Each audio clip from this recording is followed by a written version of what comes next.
السلام عليكم ورحمة الله وبركاته. بسم الله الرحمن الرحيم. إن الحمد لله نحمده ونستعينه ونستغفره ونعوذ بالله من شرور أنفسنا ومن سيئات أعمالنا. من يهده الله فلا مضل له ومن يضلل فلا هادي له. وأشهد أن لا إله إلا الله وحده لا شريك له وأشهد أن محمدا عبده ورسوله صلى الله عليه وعلى آله وسلم. يا أيها الذين آمنوا اتقوا الله حق تقاته ولا تموتن إلا وأنتم مسلمون. يا أيها الناس اتقوا ربكم الذي خلقكم من نفس واحدة وخلق منها زوجها وبث منهما رجالا كثيرا ونساء واتقوا الله الذي تساءلون به والأرحام إن الله كان عليكم رقيبا. يا أيها الذين آمنوا اتقوا الله وقولوا قولا سديدا يصلح لكم أعمالكم ويغفر لكم ذنوبكم ومن يطع الله ورسوله فقد فاز فوزا عظيما. أما بعد فإن خير الكلام كلام الله وخير الهدي هدي محمد صلى الله عليه وسلم وشر الأمور محدثاتها وكل محدثة بدعة وكل بدعة ضلالة وكل ضلالة في النار. أما بعد. Donc tout d'abord, on remercie Allah subhanahu wa ta'ala et on le loue pour nous avoir réunis une fois de plus dans l'une de ses demeures. Tabaraka wa ta'ala. Et on lui demande par la même occasion de nous donner l'intention pure et la sincérité envers lui dans ce que nous faisons et nous disons. Car ce qui n'est pas pour acquérir son agrément ne sert à rien, n'est que perte de temps et d'énergie, et en plus, ça mène au feu. Car ce serait à ce moment-là de l'ostentation. Et qu'Allah nous en préserve. Donc il est très important de réviser constamment son intention, dans le moindre fait et geste. Et comme disait Abdullah ibn al-Mubarak, rahimahullah, il n'y a pas une chose. Pourtant, Abdullah ibn al-Mubarak est connu parmi les élites et les références de la piété et de la droiture parmi les salaf. C'est un savant de l'hadith. Il disait, je n'ai pas lutté dans ma vie contre une chose comme je l'ai fait contre mon âme pour rectifier mes intentions. Et j'ai pas eu à travailler une chose plus que mon intention. Et subhanallah, c'est vrai que ça a l'air simple, dit comme ça, mais c'est pas si simple. Car on a des influenceurs, notamment shayatin, qui viennent nous influencer et nous insuffler sans cesse, de sorte à ce que nos intentions changent peut-être à certains moments sans même que l'on s'en rende compte. Donc nous étions arrivés à, toujours dans le chapitre de la purification, on est arrivé au sous-chapitre de Siwak, ainsi que les habitudes naturelles, qui font partie aussi de la purification. Et on va les voir. Siwak, ainsi que les habitudes d'hygiène naturelle, font aussi partie de tahara, de la purification. Pourquoi ? Parce que ce sont des choses qui vont venir améliorer notre propreté, notre hygiène dans la salat. Parce que n'oublions pas que le chapitre de la purification est là pour but de nous préparer à la salat. C'est pour ça qu'il vient avant le chapitre de la salat. Aïcha, qu'Allah l'agrée, rapporte que le prophète sallallahu alayhi wa sallam a dit « As-siwak est une purification pour la bouche et un moyen d'acquérir l'agrément du Seigneur. » Tabaraka wa ta'ala. As-siwak, c'est non seulement un moyen de purifier la bouche, mais en plus, lorsqu'on le fait, Allah est content de nous. Et il nous agrée. Subhanahu wa ta'ala. Et ce hadith est rapporté par Ahmed, An-Nasa'i et d'autres encore. Rasul sallallahu alayhi wa sallam a aussi dit, dans un hadith rapporté par Al-Bukhari Muslim, il a dit, le fait de raser les parties intimes, de se circoncire, de raccourcir sa moustache et d'épiler les aisselles et de couper les ongles font partie des habitudes d'hygiène naturelle. Ils font partie des 5, ou plutôt ce sont les 5 habitudes d'hygiène naturelle, de base, qu'Allah Azza wa Jal a inculqué aux créatures dès la base, dès le début. Et c'est ce que les prophètes alayhi salam faisaient et enseignaient à leur peuple, tour à tour. À partir de ces 2 hadiths et d'autres dans le même sens, les ulama ont prononcé le verdict suivant. Ils ont dit, siwak est une chose légiférée en islam. L'utilisation de siwak est une chose légiférée en islam. Et siwak, c'est le fait de se nettoyer la bouche, les gencives, la langue, la laine, avec une branche ou une racine qui a certaines caractéristiques.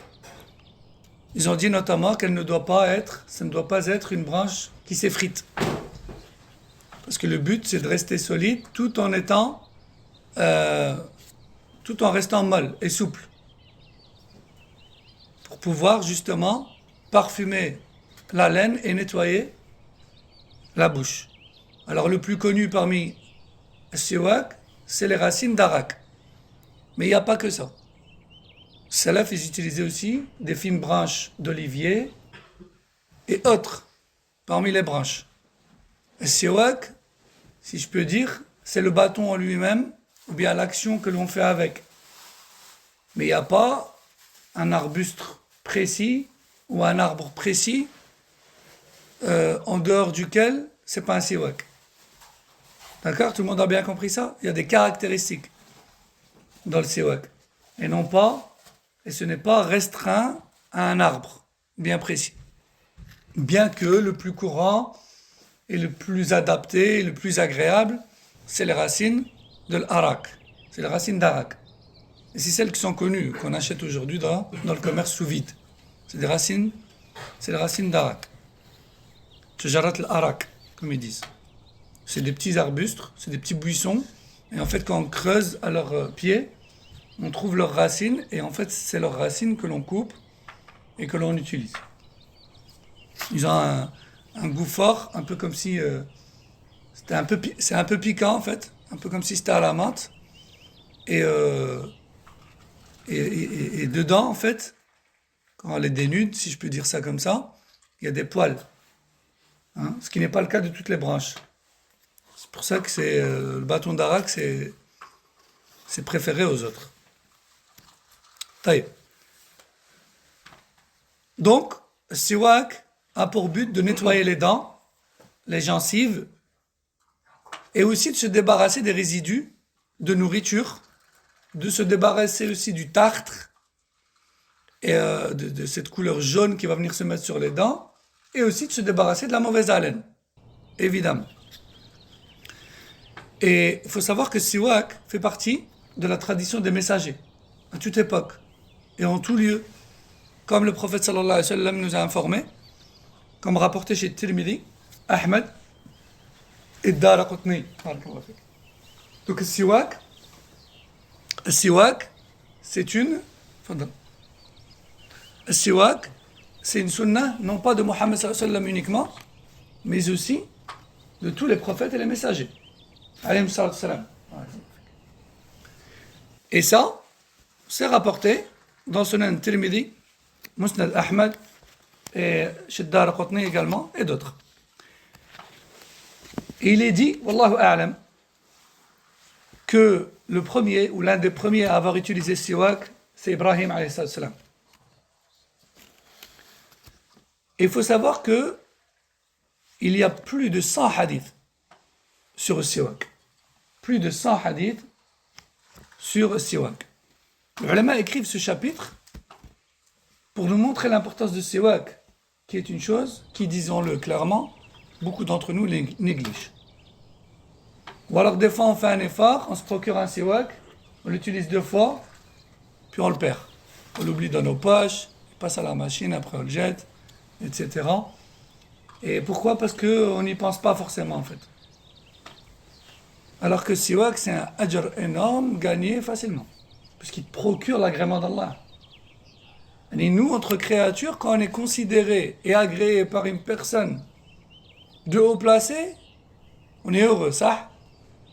Mais là, c'est pas une personne haut placée, c'est le créateur de l'univers, subhanahu wa ta'ala, qui t'agrée. Juste en utilisant ce siwak, avec cette niya-là, chose qu'on néglige. Donc c'est pour ça que le ulama introduit ce sous-chapitre dans Kitab al-Tahara. Donc il faut savoir qu'il y a plus de 100 hadiths dans le sujet.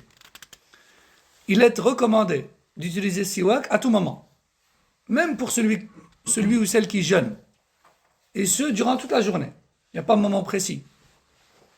Dans certains madhahib, notamment madhab l'imam Ahmed, je pense, chez le Hanabila, ils disent qu'après Zawal, après le midi, il est déconseillé d'utiliser siwak.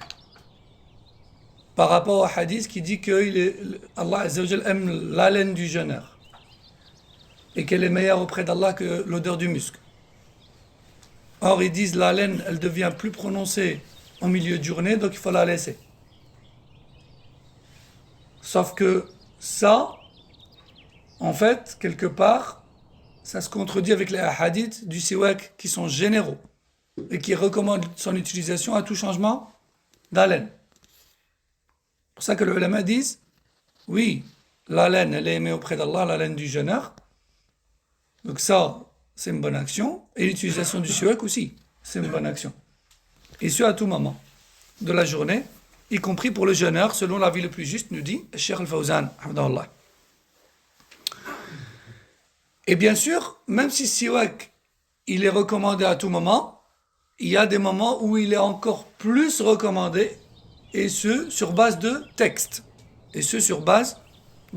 Par exemple, lors de l'wudu, le prophète sallallahu alayhi wa sallam a dit, si je ne craignais pas de vous surcharger, je vous aurais ordonné le siwak lors de chaque wudu.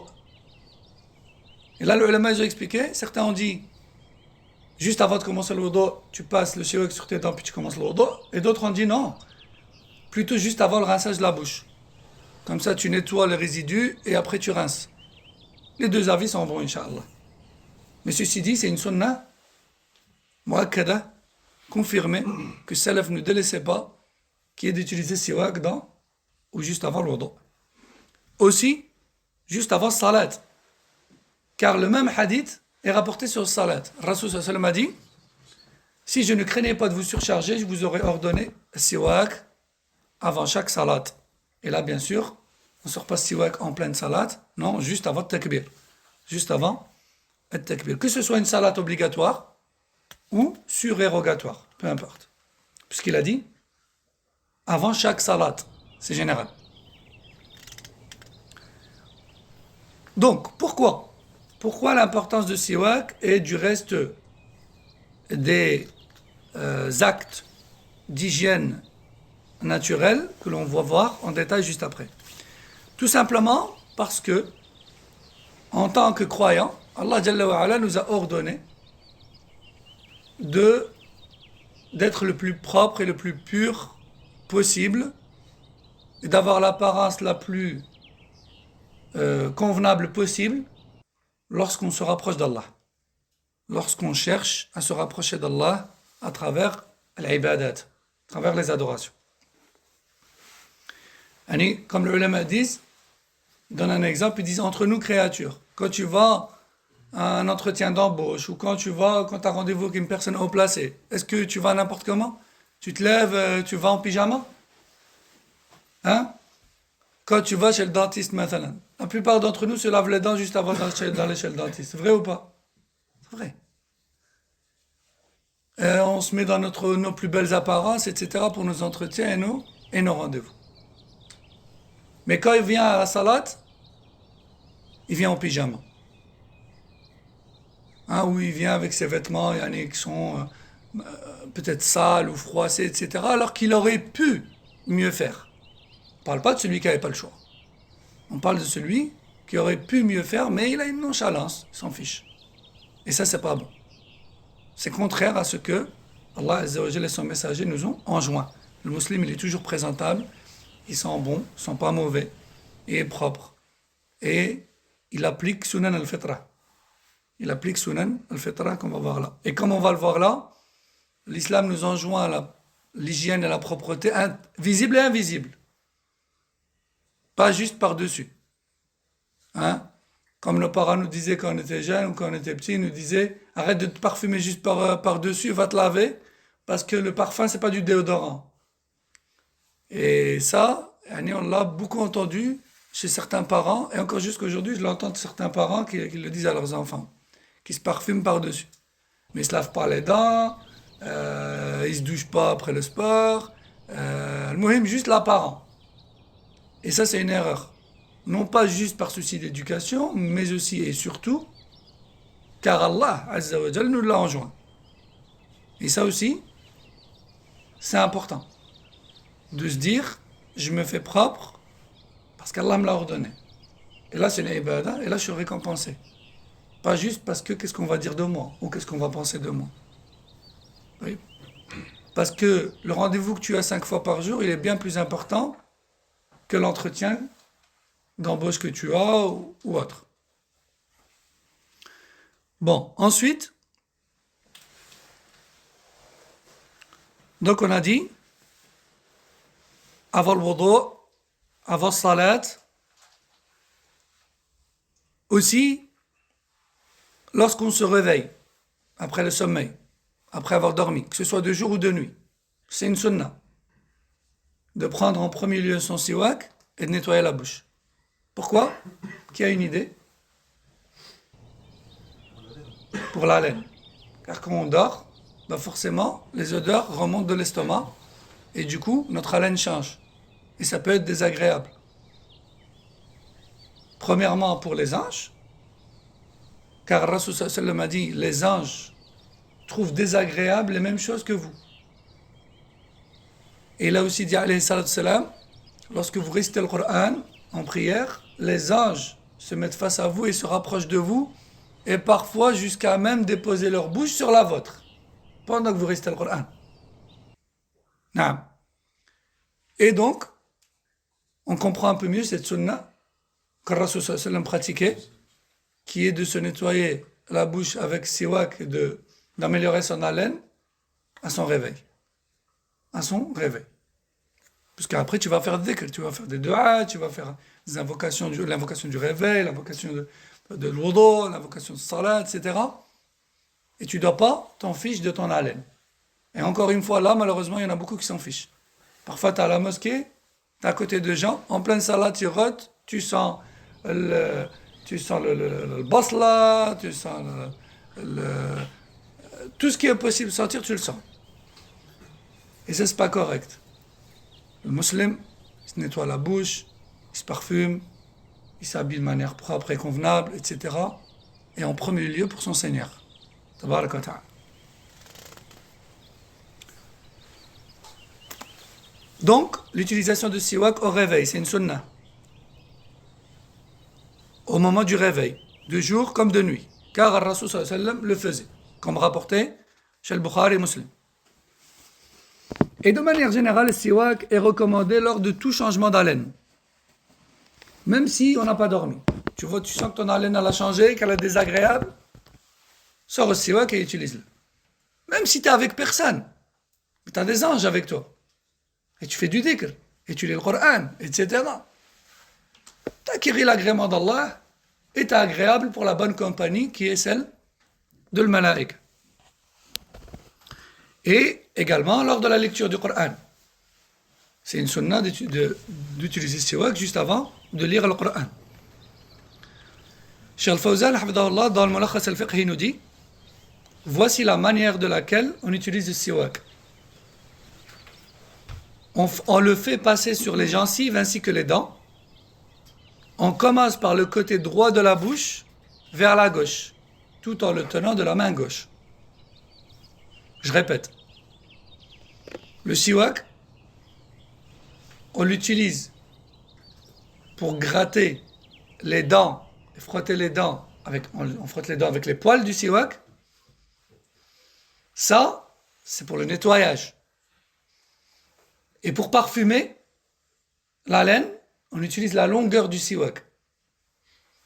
Et on frotte la longueur contre les dents et les gencives à droite et à gauche. D'accord? Donc il y a le nettoyage des dents. Et ensuite, il y a le fait de parfumer la laine avec cette couche qui recouvre le siwak. L'écorce. Comment? L'écorce. Ça s'appelle l'écorce? Ah, avec l'écorce. C'est ça qui va améliorer la laine. D'accord? On ne passe pas les poils sur les gencives, ça griffe.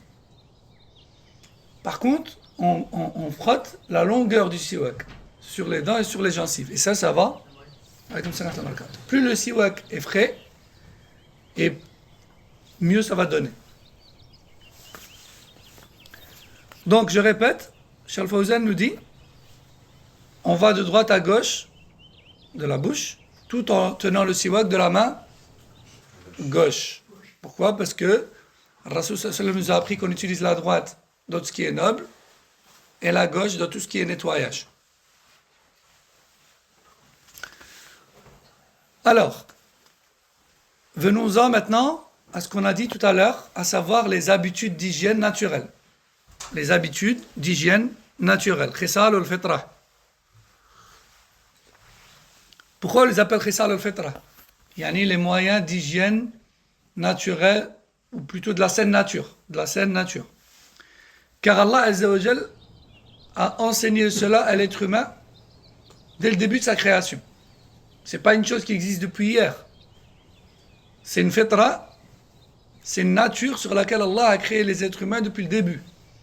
Certains l'ont perdu en cours de route, parce qu'ils ont perdu la notion de l'hygiène, mais ça a toujours été. Allah Azza wa Jal a enseigné à l'être humain tout ce dont il a besoin depuis le début.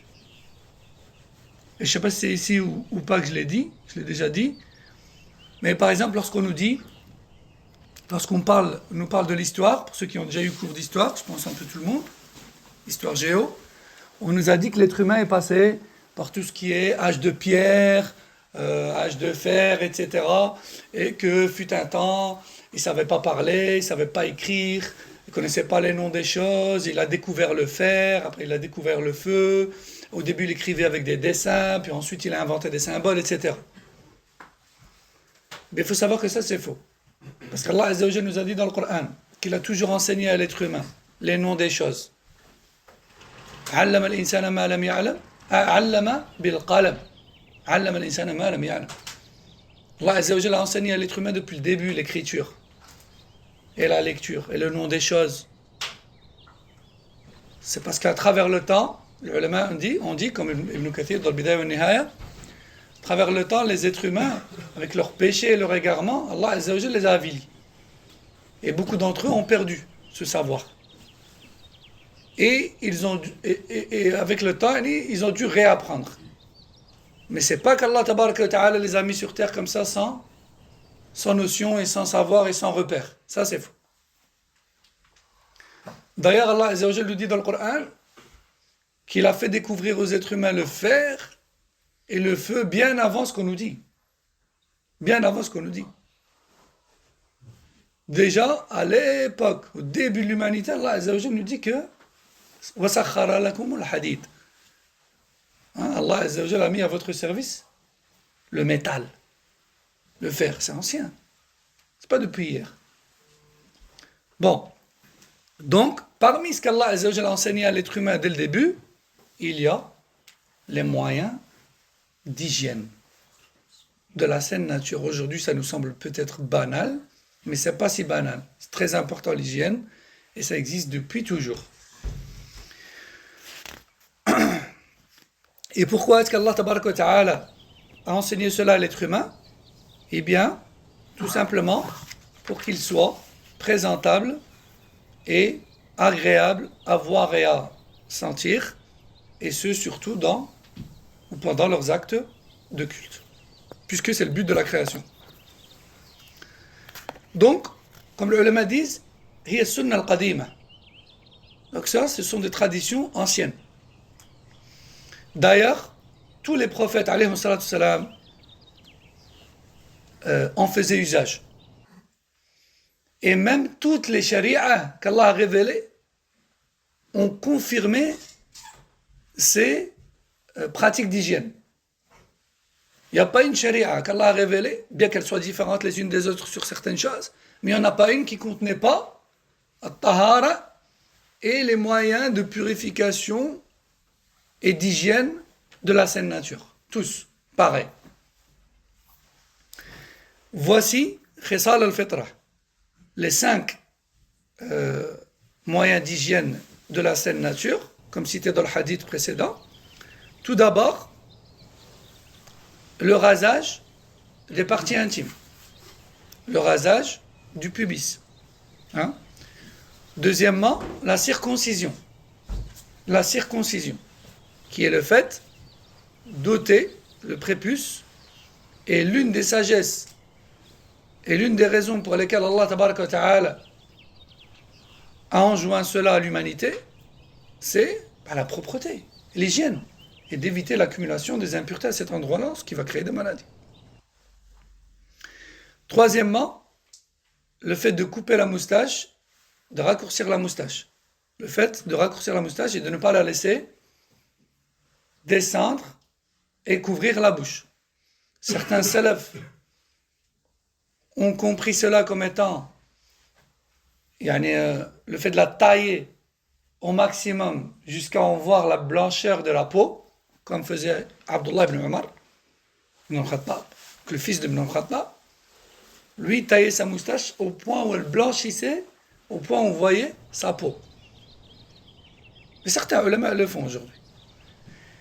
Et certains salafs ont compris que couper la moustache, ça voulait surtout dire ne pas la laisser dépasser sur les lèvres, de tracer au-dessus de la lèvre et de ne pas la laisser tomber sur la lèvre supérieure. Et ça, c'était la compréhension et la manière de faire de Omar ibn al-Khattab radiyallahu anhu. Il est rapporté qu'Omar ibn al-Khattab radiyallahu anhu, il avait une grosse moustache. Mais il ne la laissait jamais dépasser sur sa lèvre. Toujours il a taillé. Son fils Abdullah, lui, il a taillé même en épaisseur, au point où on voyait la blancheur de sa peau. Al-Muhim, le plus important, c'est quoi? C'est de couper la moustache et de ne pas la laisser dépasser sur la lèvre ou les lèvres. Donc ça fait partie de Khisal al-Fitra qu'Allah Azza wa Jalla a enseigné à l'être humain depuis toujours. Ensuite, après la moustache, et les ulama disent qui dit moustache dit laisser la barbe, parce que dans notre charia à nous, il y a aussi une chose, d'ailleurs même dans les charia précédentes, c'est toujours ajouter à la moustache l'obligation de laisser la barbe. L'obligation de laisser la barbe. Et ça aussi, c'est une sunna appliquée par tous les prophètes. On voit dans les textes que tous les prophètes avaient la barbe. Et ils laissaient la barbe. Pourquoi? Parce que ça améliore l'apparence et la beauté de l'homme.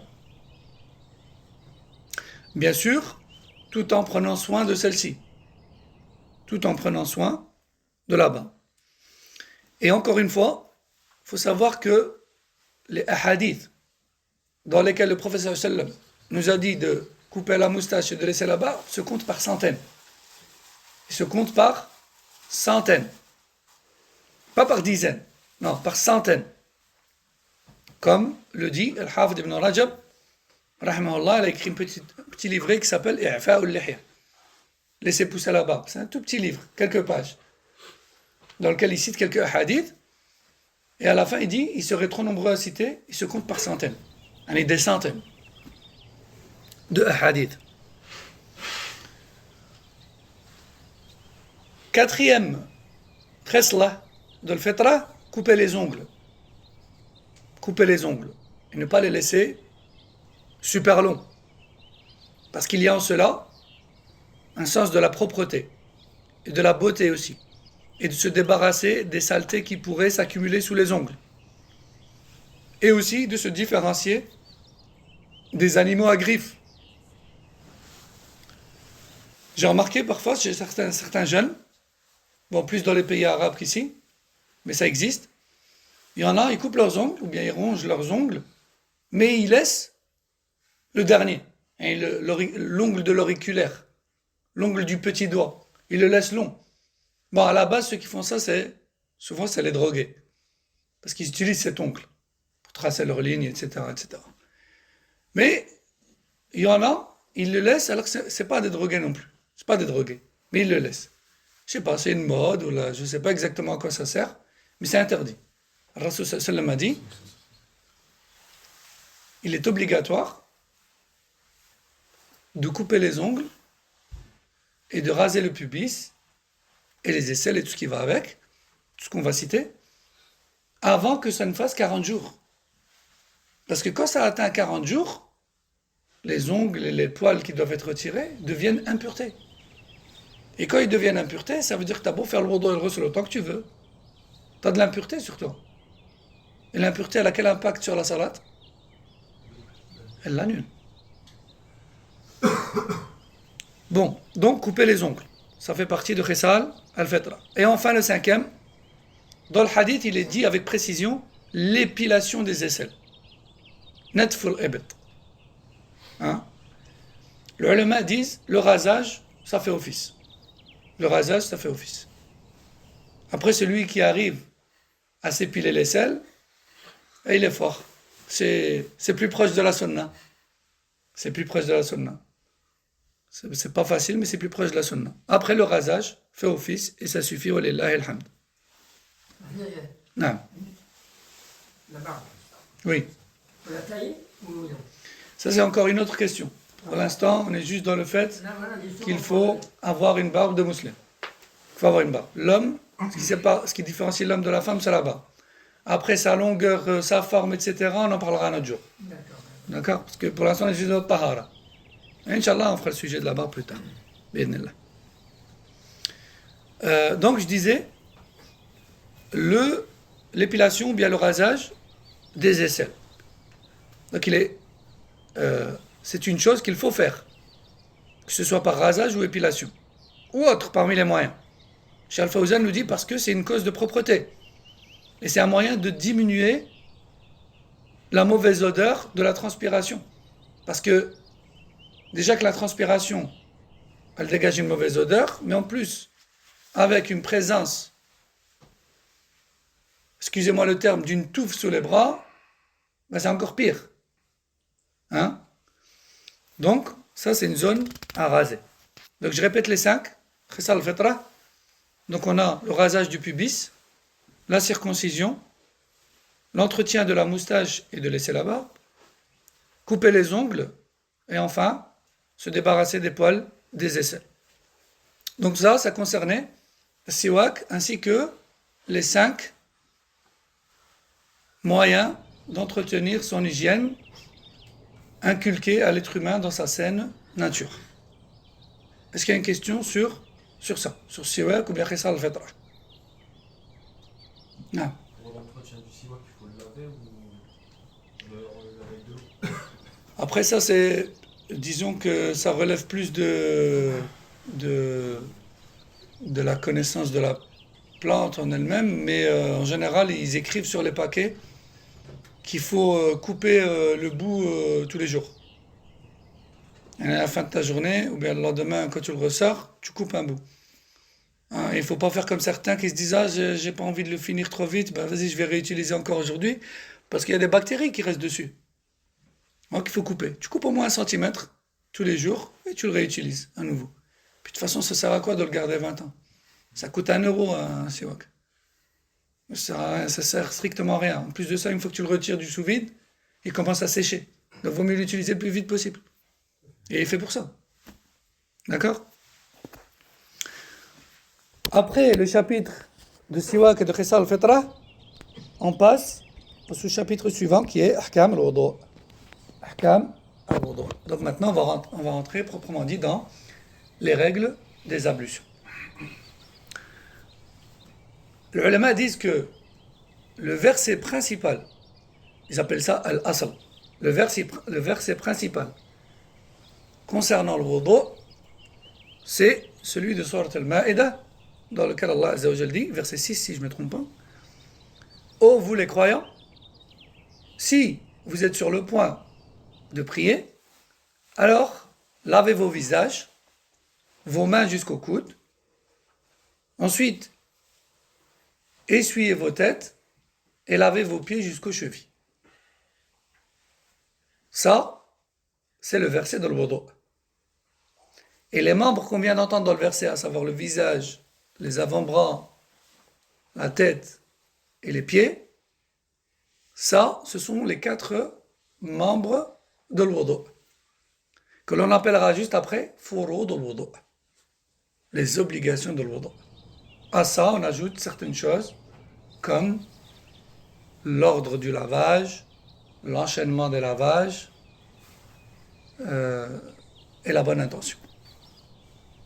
On en reparlera juste après. Mais en tout cas, si quelqu'un te dit « Donne-moi la preuve sur les ablutions », tu dis c'est le verset 6 de l'Maïda, de la table servie.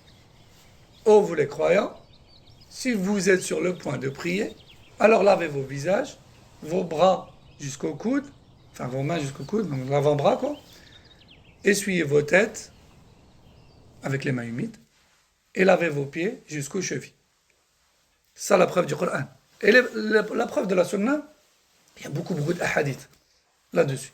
Le plus célèbre, c'est le hadith d'Abu Huraira, radiyallahu anhu, qui a appelé quelques sahaba derrière la mosquée, il leur a dit venez voir.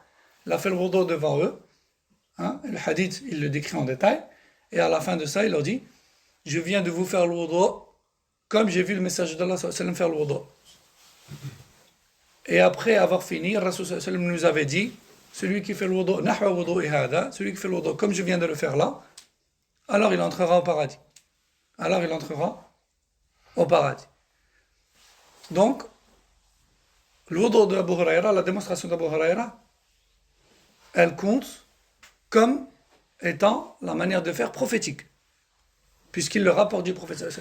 Et il dit même que celui qui le fait comme ça, alors il l'a bien fait. D'accord? Et dans ces hadiths-là, il y a des détails parfois qui ne sont pas dans le verset. C'est tout à fait normal, puisque Sunnah, elle est venue démontrer et expliquer le Coran. Il ne peut pas se passer de Sunnah, parce que c'est le mode opératoire. C'est un peu comme si on disait, c'est pas le fascicule d'utilisation, mais c'est l'explication en fait du Coran. Sunnah, c'est l'explication du Coran. Le mode d'emploi, voilà, c'est ça. Il faut savoir tout d'abord que le wudu, comme toute autre adoration, il a des conditions. Toutes les adorations, elles ont des conditions qui les précèdent, qu'on doit vérifier avant de faire l'adoration. Et ensuite, ils ont des obligations qui la composent. Toute adoration a des conditions qui la précèdent, qui doivent être réunies. Et ensuite, elle a des obligations qui la composent. Le wudu, lui, aussi, il a des conditions qui le précèdent, il a des obligations qui le composent, et il a aussi des sunan, des recommandations. Une condition, comme j'ai dit, c'est une chose qui doit être concrétisée avant. Comme quand tu vas signer n'importe quel contrat, il y a des conditions, il y a des clauses dans ce contrat. Là, c'est pareil. Avant de pouvoir faire salat, il y a des choses que tu dois vérifier, parmi lesquelles le wudu. Est-ce que tu as bien tes ablutions? Eh bien, pour faire les ablutions aussi, il y a des choses qui doivent les précéder et qui doivent être concrétisées. Les conditions de l'wudu sont en nombre de 8. Il y en a 8. Thamania. Être musulman, avoir la raison, avoir atteint l'âge de la distinction, avoir l'intention de se purifier et d'adorer Allah, pas juste de se rafraîchir ou de se nettoyer d'une saleté qui nous a touchés, avoir de l'eau pure, puisqu'on a vu qu'on ne peut pas se purifier avec de l'eau impure, également avoir de l'eau licite, entre parenthèses, parce que cette condition elle fait l'objet d'une divergence entre le ulama, mais j'expliquerai après, Inch'Allah. Mais il y en a quand même qui la citent parmi les conditions de l'wudu, le fait que l'eau soit halal, que tu ne l'aies pas volée par exemple. Hein? Septièmement, que tu te sois nettoyé les parties intimes, 6 passages aux toilettes il y a eu. 6 passages aux toilettes il y a eu. C'est pas tu fais le wudu, après tu te rappelles que tu t'es pas nettoyé, tu te dis bon ben, je vais finir le wudu, après j'irai me nettoyer. Non. Le nettoyage des parties intimes, c'est une condition pour le wudu. Ça veut dire que ça doit précéder le wudu. C'est pas tu fais le wudu, après tu vas te nettoyer les parties intimes. Non. Tu nettoies les parties intimes, puis seulement tu fais le wudu. Non. Ensuite, on a la dernière condition de l'wudu, qui est le fait d'enlever des membres de l'wudu tout ce qui pourrait empêcher l'eau d'atteindre la peau ou bien les ongles. Hein? Par exemple, le vernis. Le vernis, c'est un imperméable. Il empêche l'eau de toucher l'ongle. Donc le vernis, il invalide le wudu. Par exemple, imaginons aussi un peintre. Alors, il n'en peut rien d'avoir de la peinture sur lui, c'est son travail, c'est un peintre. Hein? Imaginons que c'est pas protéger les bras, etc. Il a plein de peinture sur lui. Lui aussi, il doit nettoyer cette peinture. Et il doit gratter un maximum. Après, s'il reste des petits résidus minuscules qu'il n'a pas réussi à ravoir, là, les ulama, ils disent yu'fa anil qalil. L'infime quantité est pardonnée, parce qu'il a fait son max. Mais de là à avoir des coups de pinceau partout sur ses bras, de faire le wudu par-dessus et aller prier, non. Lui, il doit d'abord faire un effort de nettoyage. Ça peut être aussi la hajine, ça peut être aussi les boulangers, il n'y a pas que les peintres. Parce que la pâte aussi, à force de manipuler la pâte, aussi parfois on en a sur soi. Les pizzaiolos aussi, etc. Donc il peut y avoir un tas de choses qui empêchent l'eau d'atteindre notre peau ou bien nos ongles. Et là, il faut faire un maximum pour concrétiser cette condition des ablutions, qui est de l'enlever, d'enlever un maximum. Donc je répète les conditions de l'wudu. Être musulman. Pourquoi? Parce que le non-musulman, bien qu'on lui apprenne la meilleure manière de faire le wudu c'est une action, c'est un acte d'adoration parmi tant d'autres. Et ce sera une hasana pour lui, qui lui profitera yawm al-qiyamah, que si il a concrétisé la première condition qui va rendre valide toutes ces adorations, à savoir le fait de concrétiser shahadatan. Tant qu'il n'a pas concrétisé shahadatan, et tant qu'il n'a pas embrassé la foi, malheureusement, ça va être pour lui que du nettoyage. Ça va pas être pour lui une adoration. D'accord? Deuxièmement, avoir la raison. Pour l'instant, ces conditions-là, elles sont dans toutes les adorations. Être musulman, avoir la raison.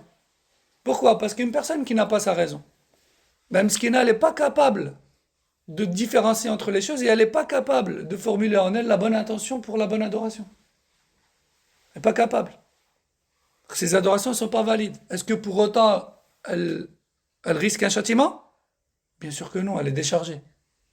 Et peut-être même qu'on jalousera ces personnes-là un jour. Parce qu'elles ne sont pas châtiées pour les fautes. Et elles ne sont pas réprimandées pour les manquements. Elles n'ont pas la raison. Comme par exemple une personne qui est à un stade avancé de l'Alzheimer. C'est une personne qui ne sait plus si elle a prié, combien elle a prié, elle va peut-être... Il y a une prière, elle va la faire 10 fois, une prière, elle ne va pas la faire, elle va en sauter 2, elle ne va pas se rappeler t'es qui, enfin bref. C'est une personne qui n'a plus la raison. Elle, ni on lui dit prie, ni on l'empêche si elle veut prier 10 fois. Laisse-la. Puisqu'elle n'est pas concernée par les obligations religieuses. D'accord? Donc, l'une des conditions qui rend obligatoire et valide l'acte d'adoration, c'est d'avoir la raison.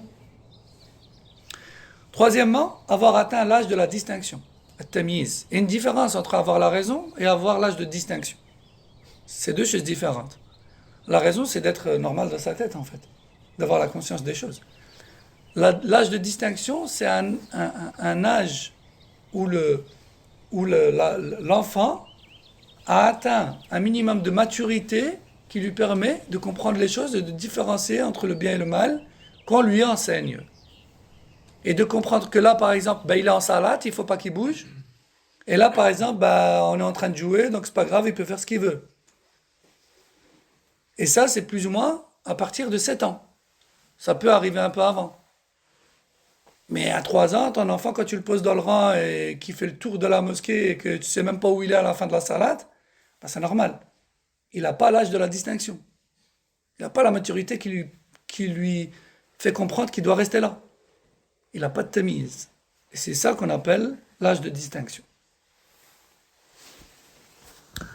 Donc, ensuite, on a un niyya, la bonne intention, l'intention de l'adoration. Et j'ai déjà donné un exemple dans les cours passés de celui qui se réveille en état d'impureté, passe sous la douche pour pouvoir prier, et de celui qui a transpiré la nuit, il fait chaud, c'est désagréable, passe sous la douche pour se rafraîchir. Tous les deux font la même action, mais chacun son intention. Celui qui se purifie, il est récompensé. Celui qui se rafraîchit, non, il ne l'est pas. Il a fait une chose autorisée. Il n'y a pas de hasanat parce qu'il s'est rafraîchi. D'accord? Donc, niyya. Jusque-là, ce sont des conditions qu'on trouve plus ou moins dans toutes les adorations. Être musulman, avoir la raison, avoir atteint l'âge de la distinction et avoir l'intention adéquate à l'action. Ensuite, viennent des conditions propres à la purification. Tout d'abord, les ulama disent l'eau pure, donc la pureté de l'eau. Forcément, parce que l'eau impure, elle ne peut pas purifier. Il faut absolument que l'eau soit pure. Hein? Ça, il n'y a pas besoin de l'expliquer, on l'a déjà vu.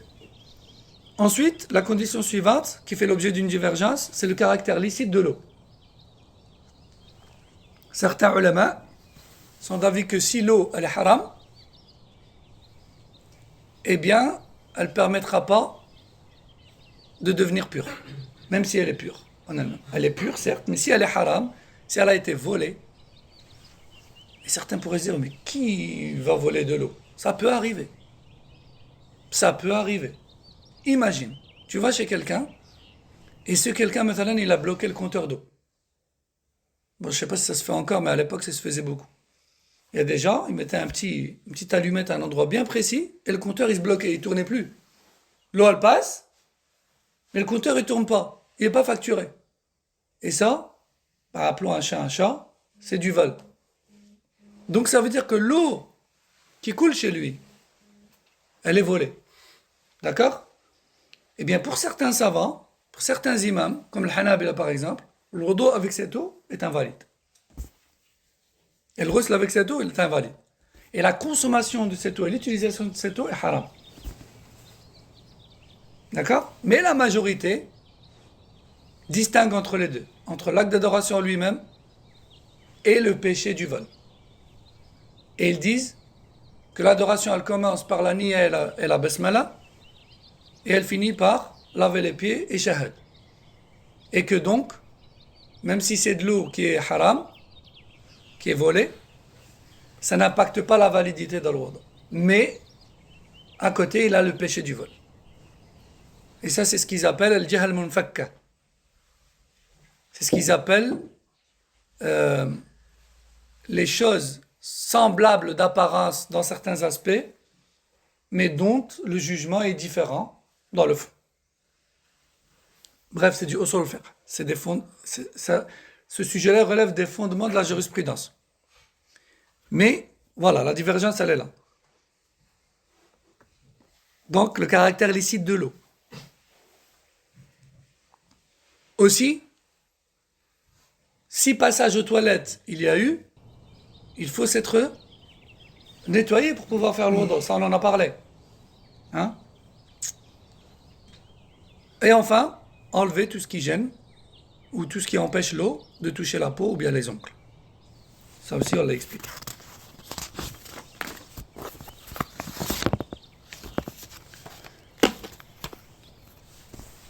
Ça, c'était shurut al-wudu, les conditions à vérifier avant de faire le wudu. Et par jour, on fait plusieurs fois le wudu. Donc, on doit s'assurer de ces conditions-là. Être musulman, avoir la raison et l'âge de distinction et avoir la bonne intention.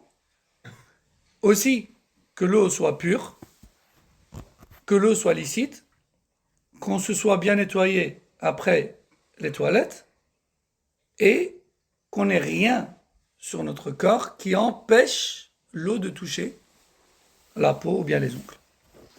On passe ensuite à furud al-wudu. On a dit quoi? On a dit que chaque adoration a des conditions qui la précèdent et ensuite elle a des obligations qui la composent. Donc là maintenant on va parler des composants de l'wudu, des composants obligatoires de l'wudu. Et il y en a 6. On a dit qu'il y avait combien de conditions? 8. Là, combien d'obligations? Combien de composants? 6. 6 choses que tu dois garder en tête pendant ton wudu. La première, c'est le lavage du visage, et entier. Parce que là, il y a des erreurs fréquentes. Il y a des gens qui prennent de l'eau dans leurs mains comme ça, hop, ils jettent sur son visage et ils passent à la suite. Sauf qu'il y a des zones qui n'ont pas été touchées.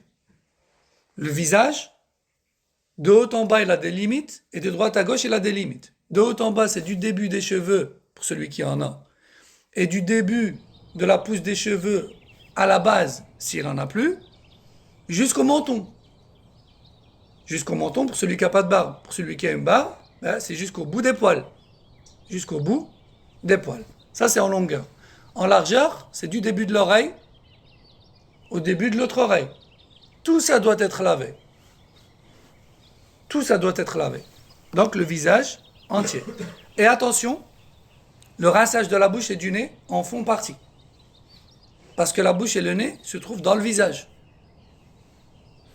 Donc, il ne faut pas croire que Allah nous dit dans le verset « Lave ton visage, donc rincer la bouche et le nez, ce n'est pas obligatoire ». Si, c'est obligatoire.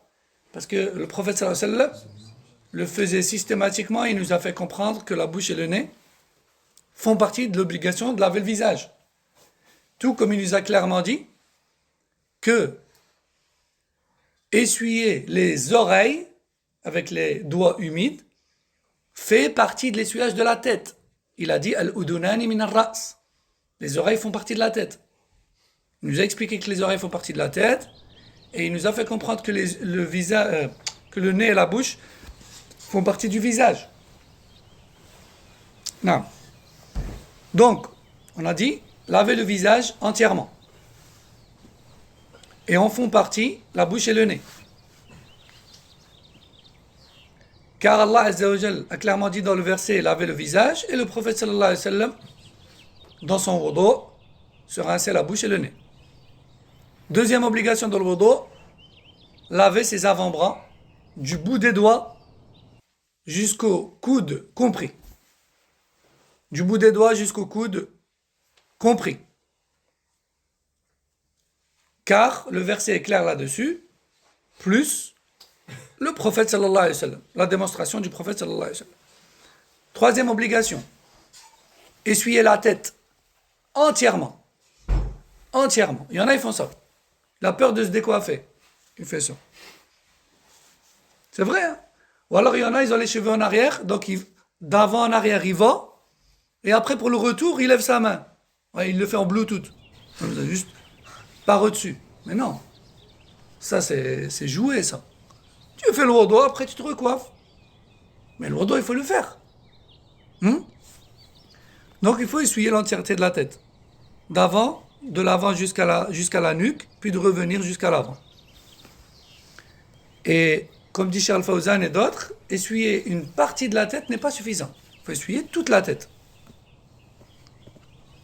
Et en font partie les oreilles. Les oreilles font partie de la tête. Et c'est pour ça que le Rasul sallallahu alayhi wa sallam essuyait la tête, et ensuite, directement après, sans reprendre d'eau, il mettait ses doigts dans ses oreilles donc les index à l'intérieur des oreilles, et avec le pouce, il essuyait le côté donc extérieur de l'oreille. C'est ça la sunna. Donc on essuie la tête et les oreilles en font partie. D'ailleurs, le Rasul sallallahu alayhi wa sallam a clairement dit, les oreilles font partie de la tête, comme rapporté par Ibn Majah. Quatrième obligation de l'wudu, laver les pieds avec les chevilles. Laver les pieds avec les chevilles.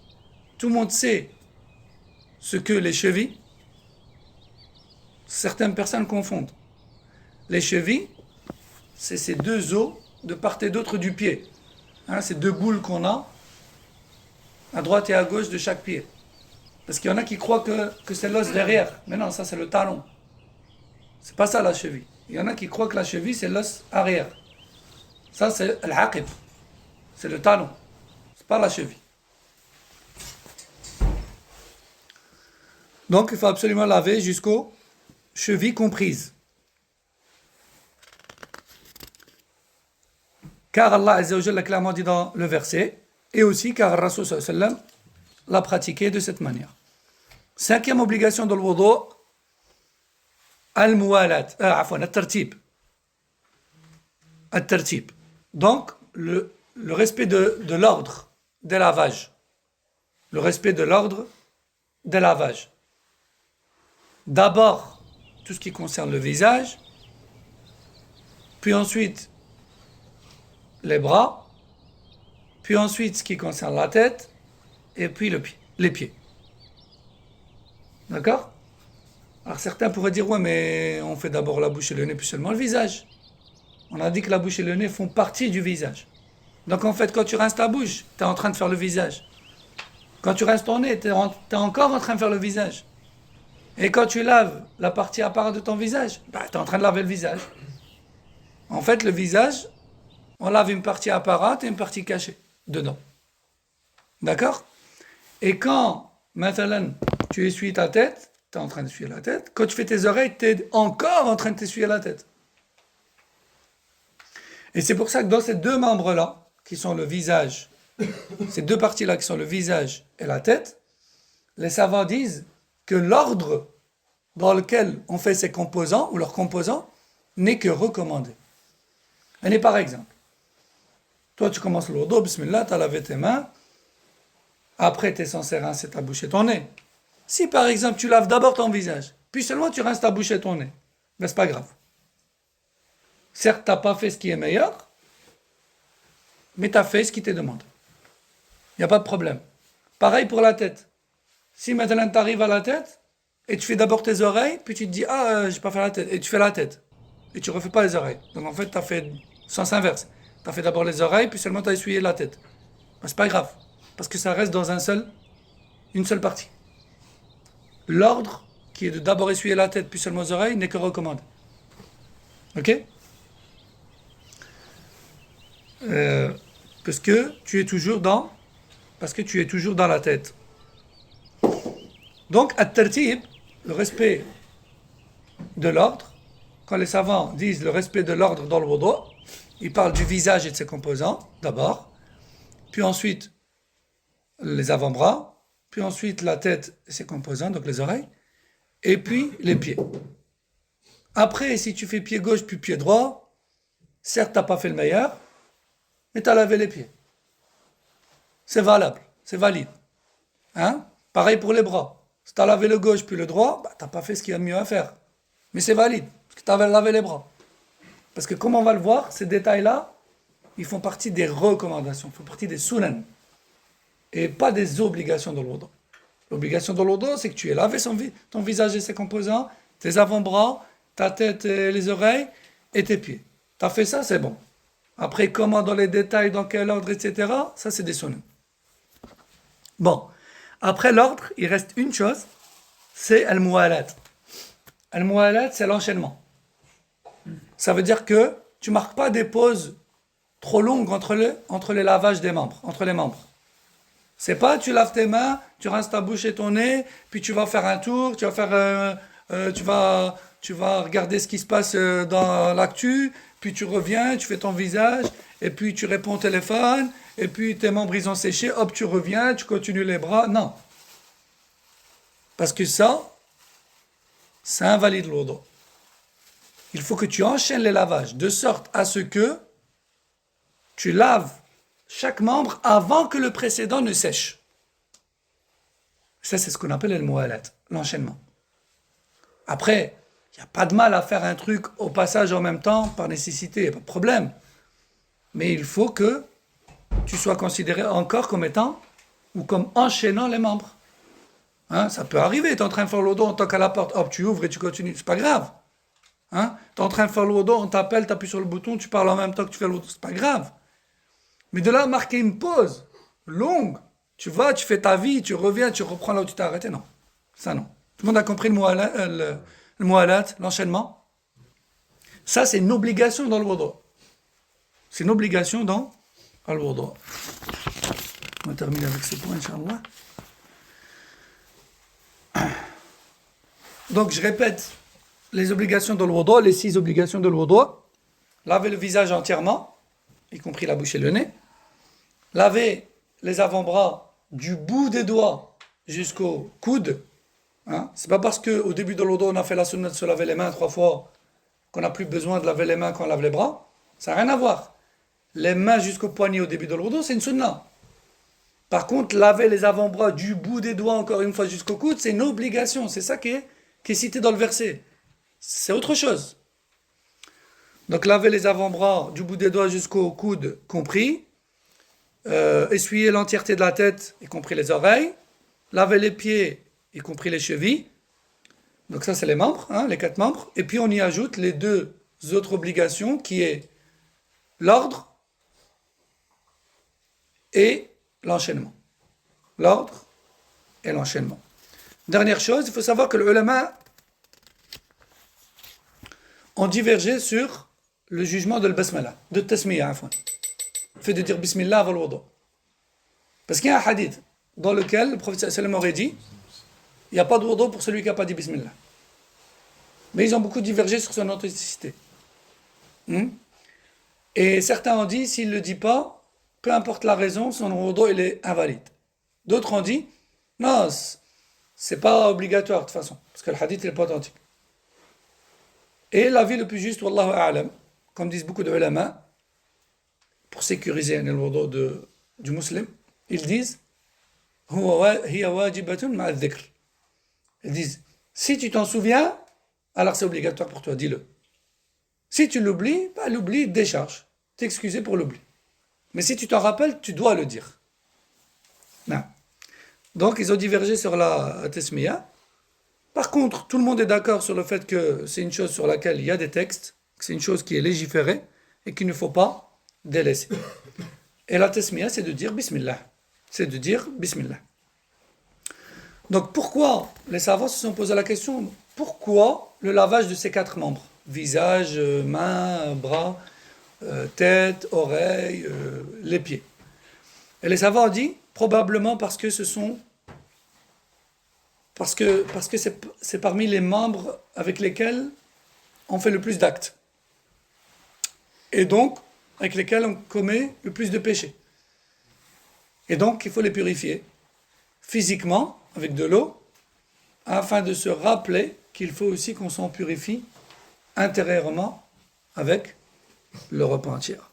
Et le prophète sallallahu alayhi wa sallam nous a même informé que dans le wudu, avec chaque goutte d'eau qui coule du membre, il y a des péchés qui partent avec. Il y a des péchés qui partent avec l'eau, comme rapporté chez Muslim. Et à la fin de le wudu, le Rasul sallallahu alayhi wa sallam nous a recommandé de renouveler la foi verbalement en reprononçant l'attestation de foi. Et ça, c'est comme si, encore une fois, on se rappelle de la purification du cœur après avoir purifié le corps. Alors, dernier point, tout ce qui est en dehors des obligations qu'on vient de citer, dans le wudu, tout ce qui est rapporté authentiquement dans le wudu, mais qui n'a pas été cité là dans les obligations, alors forcément il fait partie des recommandations, des sunan. c'est des choses qui augmentent tes hasanat, mais si tu ne les fais pas, ton wudu reste bon. Par exemple, laver les mains jusqu'au poignet, au début de l'wudu. Hein?